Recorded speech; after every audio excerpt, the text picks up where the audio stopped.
Las teorías que te voy a contar de John Rawls te van a aportar una mirada diferente acerca de lo que es justo o injusto en una sociedad.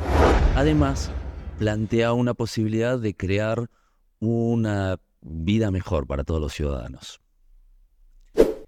Ya desde chicos nos fastidiamos con situaciones que creemos injustas. El otro día me encontré con una maestra que me contó que un alumno suyo se había quebrado el brazo y con la izquierda no tenía legibilidad.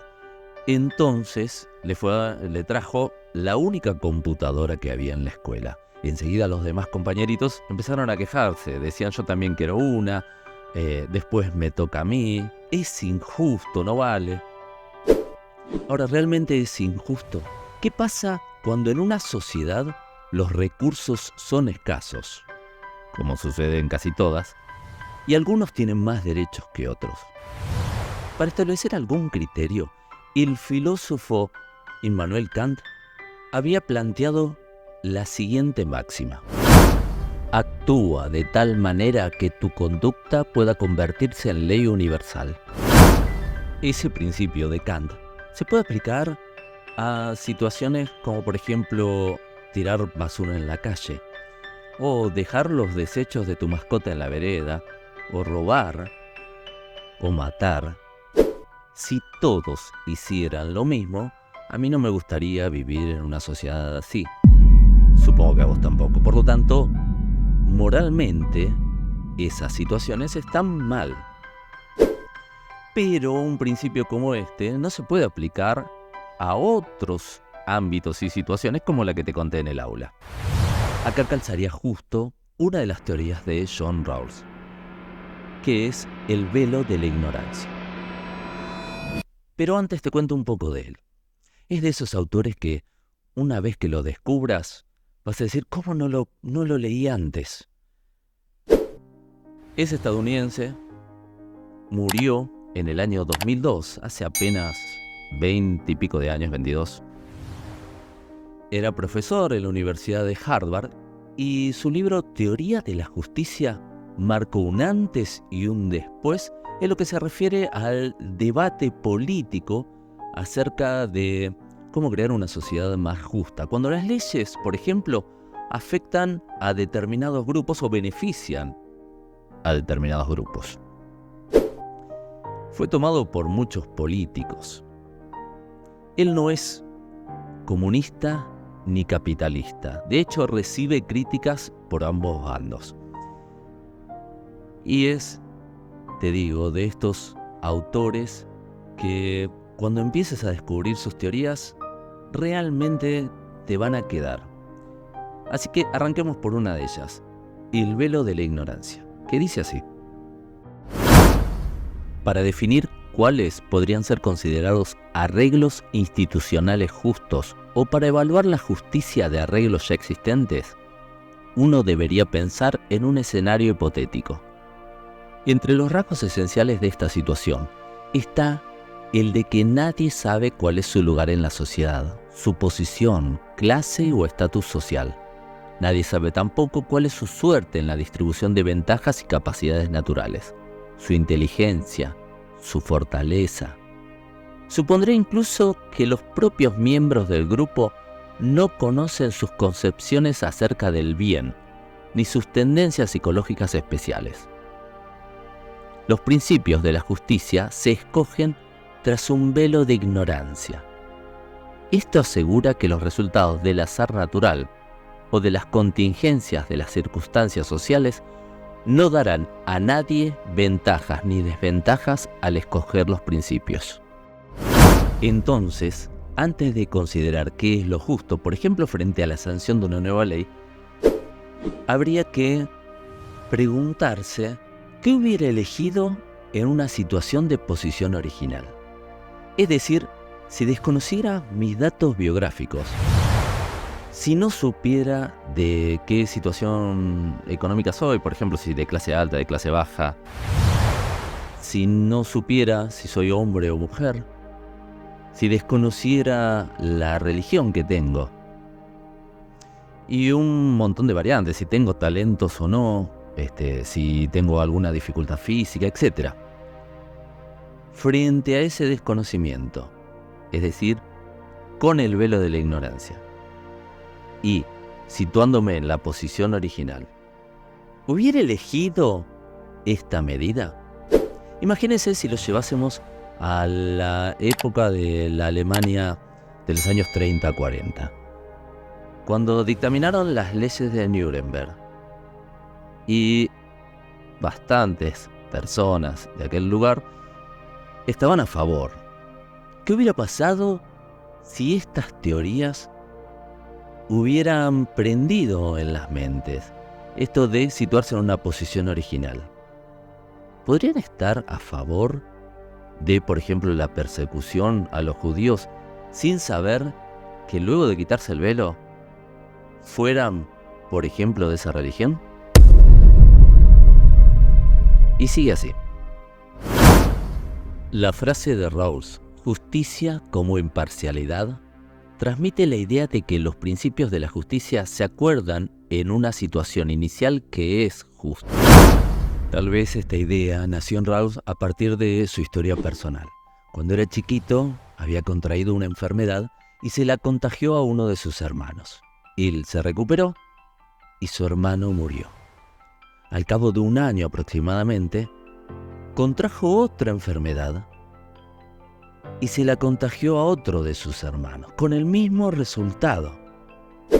Esta doble tragedia marcó probablemente su filosofía, en la cual se repite a lo largo de los libros, en que nadie merece la suerte que le toca. Y, paralelamente, nadie debe verse afectado institucionalmente por algo del cual no es responsable, como la suerte que te tocó. Digo, por ejemplo, en lo económico, en el estatus, en lo que estábamos diciendo recién con el velo de la ignorancia. La posición original es el statu quo inicial apropiado que asegura que los acuerdos fundamentales alcanzados en él sean imparciales. Una sociedad justa debe asegurar que la vida de cada individuo dependa cada vez más de las elecciones de cada uno y cada vez menos de circunstancias ajenas al control o la responsabilidad de cada quien. En tal sentido, dice Rawls, la sociedad justa no debe tomar y procesar como naturales lo que son hechos moralmente arbitrarios. En efecto, nadie ha hecho nada para nacer en el seno de una familia rica o pobre, para tener tal o cual color de piel, para pertenecer a una determinada raza o género, ser talentoso. Se trata de hechos moralmente arbitrarios, el mero producto de la lotería de la naturaleza. La sociedad justa debe bregar para que las vidas de las personas no dependan de hechos puramente azarosos como la lotería natural. Vamos a ponerlo en práctica y utilizar el velo de la ignorancia como filtro. Imaginemos que te dan una pastilla en la cual te hace olvidar por unos minutos quién sos. No sabes ni tu clase social, si sos hombre o mujer, tu color de piel. No sabes nada de vos. Es decir, no tenés intereses antes de que se sancionen, por ejemplo, determinadas leyes. ¿Te animás a jugar? Bien, arrancamos. En Argentina, hace unos años, hubo una noticia que generó mucho clamor. Un hombre cambió su nombre de Sergio a Sergia para cobrar antes la jubilación. Cabe aclarar que en la Argentina las mujeres perciben el haber jubilatorio 5 años antes que los hombres. Lo vemos. Esta persona, este hombre, cambió su sexo por el de mujer para poder jubilarse antes. Sí, insólito. Eso es lo que trasciende a partir de fuentes oficiales. dicen que bueno, esta persona, como decíamos, recordemos que una mujer se jubila 5 años antes que un hombre y que esta persona, bueno, hizo eso para poder jubilarse antes. Ahora, es decir, él no quiere ser mujer porque pero siente que es mujer, sino por una conveniencia. No, espera. Casos como este ponen de relieve una legislación que si la pasáramos por el velo de la ignorancia resultaría injusta. Es decir, no sabes si sos hombre o mujer y probablemente no estarías de acuerdo en que unos se jubilasen a los 65 años y otros a los 60. Probablemente lo más equitativo sea que tanto hombres como mujeres se jubilasen a los 62 años y medio. Sin embargo, es muy probable que en nuestra jubilación corriéramos detrás de una edad jubilatoria en aumento. En el año 2008 se pasó en la Argentina de un sistema jubilatorio de capitalización, es decir, que uno aportaba con su sueldo cuando trabajaba y eso iba a una caja que se invertía para luego cobrar la jubilación, se pasó a uno de reparto, es decir, se le da la plata al Estado y este la administra como quiere. Es decir, muchos de esos fondos van para planes sociales, como por ejemplo la entrega de notebooks, planes de vivienda, deudas que contraen las provincias. ¿Es justa esa medida? Pensémoslo con el velo de la ignorancia. En Argentina, más de la mitad de los empleados no llega a cubrir con su sueldo el costo de vida. O sea que si desconozco mi posición, tengo grandes chances de estar en ese grupo, que pese a trabajar no llega a fin de mes. Entonces, ¿es justo que le quiten un porcentaje de ese salario para pagar, por ejemplo, préstamos a la vivienda o a provincias y no para la futura jubilación? Otro ejemplo. En Oaxaca, México, una mujer dio a luz en la puerta de un hospital, en la vereda, porque no habían camas suficientes para atenderla. Lo escuchamos. La señora parada dio a luz ahí y el bebé cayó al suelo, cayó al piso. Es una maldita injusticia esto. Si nos pusiéramos el velo de la ignorancia, ¿estaríamos de acuerdo con que se destinen fondos del Estado, de los impuestos, a recitales, a renovar la flota de automóviles de los funcionarios, a otros gastos superfluos, cuando no está asegurada la calidad en salud o en educación? Fíjense cómo funciona esto del velo de la ignorancia, también para establecer prioridades. Para Rawls, y esto es lo que se deriva de su conocido principio de diferencia, todos los bienes deben ser distribuidos de modo igual, a menos que una distribución desigual de los mismos beneficie a todos y, de manera prioritaria, a los más desaventajados. Es decir, la desigualdad, en última instancia, solo se justifica como forma de mejorar la condición de los que están peor. Es decir, si al quitarte el velo de la ignorancia, te das cuenta que estás en una situación económica complicada, que no podés pagar una medicina prepaga o una educación de calidad.